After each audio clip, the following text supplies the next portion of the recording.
Olá, crianças! Vamos para mais uma aula de história. Tia passou para vocês uma atividade na página 267, 270, 274. Vamos corrigir agora, né? Aí tem assim, na página 267. Leia os textos e escreva um título adequado para cada um deles. Então, vocês vão ler o texto e vocês vão escrever um título, certo? É uma resposta pessoal. Vocês vão ler o texto 1, texto 2, letra A e letra B, e vocês vão criarem um título para eles. Eu sugiro para vocês uma sugestão só. Por o que eu li, no texto 1 eu colocaria escravos domésticos. Na letra A. Na letra B eu colocaria escravos, o dia de um escravo urbano. A minha sugestão, viu? Mas vocês podem escrever a de vocês. Aí vem a segunda questão, página 267. Analise a imagem e responda as questões. Qual dos textos da questão anterior trata do assunto mostrado nessa imagem? O texto B, né? Eles carregando água. Então é o texto B. Por que o texto B? Hoje em dia o trabalho representado na imagem é necessário no município onde você mora. Por quê? Converse com os colegas. Como a gente não está na sala para conversar com os colegas, então hoje ainda acontece algumas pessoas, quando falta água na nossa casa, a gente não vai pegar na casa dos outros, ou aonde tem na fonte, às vezes o carro pipa. Então a gravura é a letra B, certo? Vamos passar para a página 270, a correção. Página 270. Aí tem assim, ligue as instruções criadas por Dom João, as suas respectivas descrições. Banco do Brasil, primeiro banco fundado pelo governo brasileiro. Biblioteca Real, acervo, livros e documentos importantes. Real Horto, centro de pesquisa de estudos sobre diversas espécies. Aí na segunda questão está dizendo assim, pesquise outra obra de Derbret na internet e faça uma releitura. Então vocês vão pesquisarem, certo? Página 274, tia vai dar uma resposta. Enumere os fatos históricos na sequência em que as ordens ocorreram. A primeira, Dom João retorna a Portugal após passar 13 anos no Brasil. A segunda, Dom Pedro I proclama a independência do Brasil. A terceira, elaboração da primeira Constituição do país. A quarta, o Brasil é governado por regentes. Então, a sequência, como a gente fala na sala, 1, 4, 2 e 3, certo? Leia a seguir um trecho da Constituição de 1824, artigo 98. O poder moderador é a chave de toda a organização política e é delegado privativamente ao imperador como chefe supremo da nação. Letra A. Conforme o trecho acima, a quem era atribuído o poder moderador? O poder moderador era atribuído ao imperador. Letra B. Qual era a função do poder moderador? A função desse dispositivo da Constituição era dar plenos poderes a Dom Pedro I para intervir nos diversos âmbitos políticos. Vou repetir a letra B, viu? Porque é um pouco grande. A função desse dispositivo da Constituição era dar plenos poderes a Dom Pedro I para intervir nos diversos âmbitos políticos. Aí a letra C, tem aí. Continue a produção do texto abaixo de acordo com a frase inicial, com a imagem. Então, na imagem vocês estão vendo o quê? 3 mãozinhas, né? Olha, 3 mãozinhas, 3 braços. As mobilizações sociais são muito importantes, porque quando as pessoas se unem, aí vocês vão dar continuidade, certo? Vocês vão olhar a figura e vão dar continuidade. Aí fica a criatividade de vocês. Tia não pode nem dizer a pergunta, porque cada pessoa tem o seu jeito de pensar. As mobilizações sociais são muito importantes. Aqui está falando de quê? Da mobilização social. Quando tem pessoas que estão lutando por os direitos delas. Quando quer tirar um presidente, quando quer tirar um governador, ou quando está lutando em busca de melhorias de trabalho. Então, elas se unem e fazem mobilizações sociais em função de alguma coisa, em busca dos seus direitos, defendendo os seus direitos, ou querendo algumas coisas dos direitos, né? Então, vocês vão criarem, certo? Não é certo que eu dê a resposta. Então, vocês vão fazerem a página 278 do livro de vocês. Marcia vai explicar o assunto, certo? O segundo reinado, na página 275. O segundo reinado. Em 1840, com o objetivo de colocar fim no governo regencial, um grupo de políticos antecipou a maioridade de Dom Pedro de Alcântara. Isso é, permitiu que o novo imperador assumisse o poder com apenas 14 anos de idade. Então, Dom Pedro de Alcântara era de menor e fizeram com que eles assumissem o governo. Dom Pedro de Alcântara foi coroado imperador do Brasil, recebendo o título de Dom Pedro II, do seu pai, né? Esse episódio ficou conhecido como o golpe da maioridade. O início do seu governo foi marcado pela volta da estabilidade política aos países, colocando fim, aos poucos, às revoltas iniciadas no período regencial. Dom Pedro II governou o país por 49 anos. Nesse período, conhecido como Segundo Reinado, diversas transformações ocorreram no Brasil. Aí vocês observem aí no livro de vocês, na página 275. Aí o que aconteceu em 1840? Veja no livro de vocês. Aconteceu o golpe da maioridade. Dom Pedro II tornou-se imperador. Em 1850 a 1854, tiveram dois acontecimentos. Em 1850, a aprovação da lei de Eusébio de Queiroz. Em 1854, inaugurada a primeira ferrovia do Brasil. Em 1871, a aprovação da lei do ventre livre.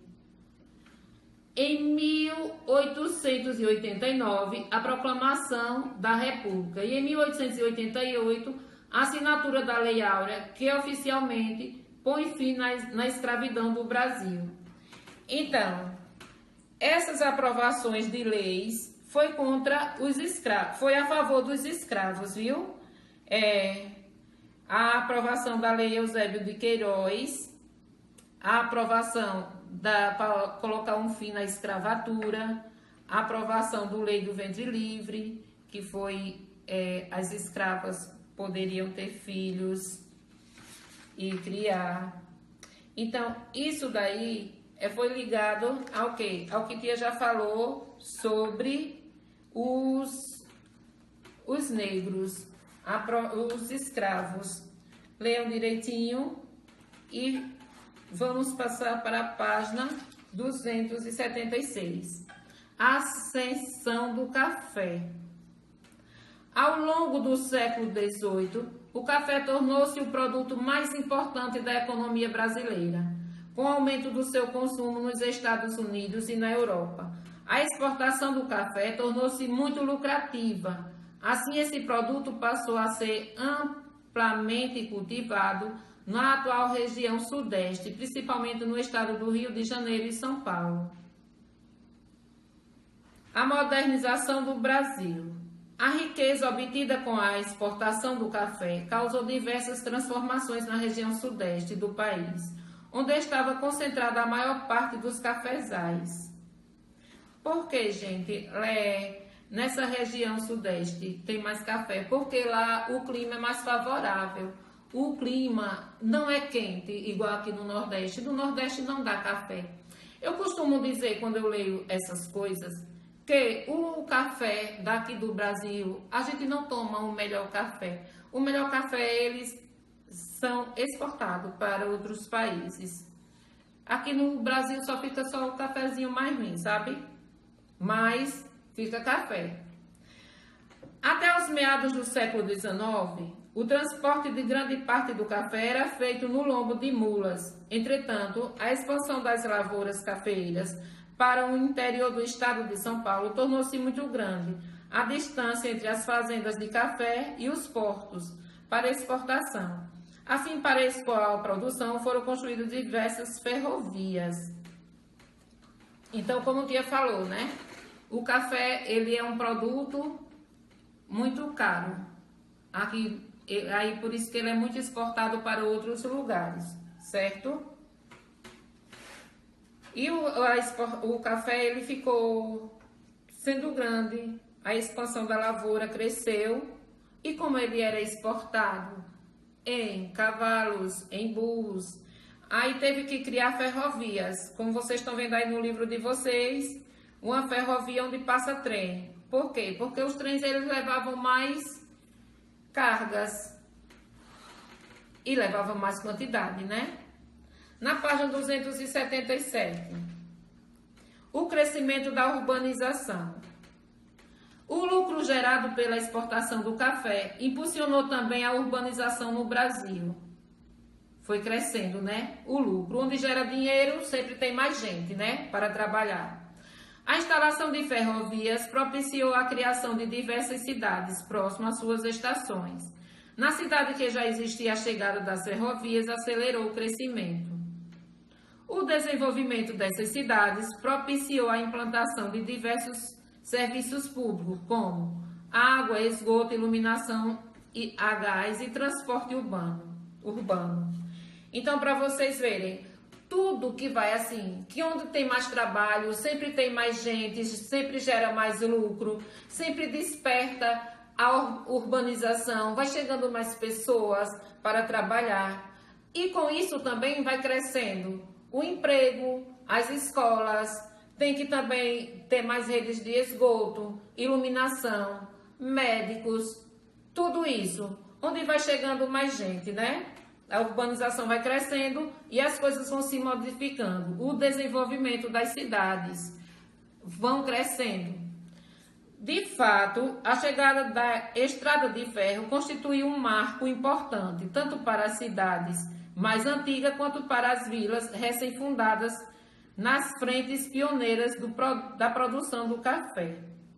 A estação logo se tornava um ponto movimentado, exigindo melhorias de acesso a uma infraestruturas de hotéis, armazéns, lojas, capazes de abrigar as mercadorias e atender aqueles que chegavam, partiam ou simplesmente iam ver o trem. Então, é como assim, tudo onde tem pessoas também cria um comércio, né? Então as pessoas também ficavam curiosas para ir ver o trem, era uma coisa nova e faziam uma certa multidão, e ali também as pessoas aproveitavam para fazer hotéis, armazéns, lojas, mercearias, para abrigar as pessoas que iam chegando. A prosperidade proveniente do café atraía novos moradores, funcionários públicos, empregados das ferrovias, profissionais liberais, negociantes, artesãos, além dos fazendeiros e suas famílias, que graças à facilidade dos transportes puderam residir longe das suas propriedades. Então é como o Tia falou, né? Tudo vai gerando curiosidade, vai gerando trabalho. Aí na página 278, uma explicaçãozinha para ajudar vocês, até porque vocês vão lerem mais e vão prestar atenção no que explicou. Observa a tabela a seguir, vocês estão vendo aqui a tabela, tem o café, o açúcar e o algodão, principais produtos exportados pelo Brasil em porcentagem. Aí aqui na letra A, quais foram os dois produtos mais exportado entre os anos de 1821 e 1830. Vocês acham que foi mais o quê?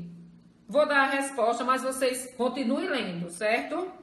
O açúcar e o algodão foram os dois produtos mais exportados entre 1821 e 1830. Na letra B, o que ocorreu com a exportação de açúcar, com as exportações de açúcar ao longo dos anos? Ao longo dos anos, as exportações de açúcar diminuíram. Ao longo dos anos foi diminuindo, né? Letra C. E com as exportações do café, o que ocorreu? Tiveram um grande crescimento. Enquanto o café foi diminuindo, enquanto o açúcar foi diminuindo, o café já teve um grande crescimento. É a resposta da letra C. A letra D. Do total de exportações brasileiras, qual é a participação do café no período de 1821 e 1830 e no período de 1881 e 1890? Então, essas respostas estão todas aqui no gráfico, olha. Eu só estou dando só para ajudar um pouco, mas vocês olham aqui no gráfico. No período de 1821 a 1830, a participação do café era 18%. Já no período de 1881 a 1890, a participação do café era 61%. A letrinha E. A partir de que período o café passou a ser o produto brasileiro mais exportado? A partir do período de 1831 e 1840. O café passou a ser mais exportado. Então, eu espero, gente, que vocês tenham entendido o assunto. Leiam direitinho. História é mais leitura. Preste atenção. Responda a página 278, a atividade. E até a próxima aula, certo? Beijo.